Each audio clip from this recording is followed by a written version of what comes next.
reality is that not every outcome is in one's control.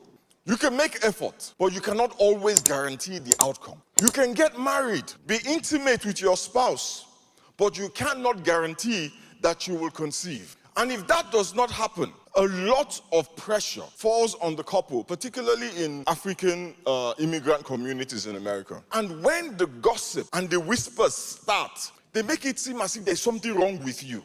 And if you say, well, we're not ready, then it's even worse. Why don't you have children? My wife and I had been married less than a year. And my father calls me and said, what's going on? I'm like, what do you mean what's going on? He said, you guys. I said, me guys what? He said, is there a problem? A problem with what? No children. Daddy, it's been less than a year. They start harassing you. And the reason why the parents put you under pressure is because they don't want to deal with the questions from their friends.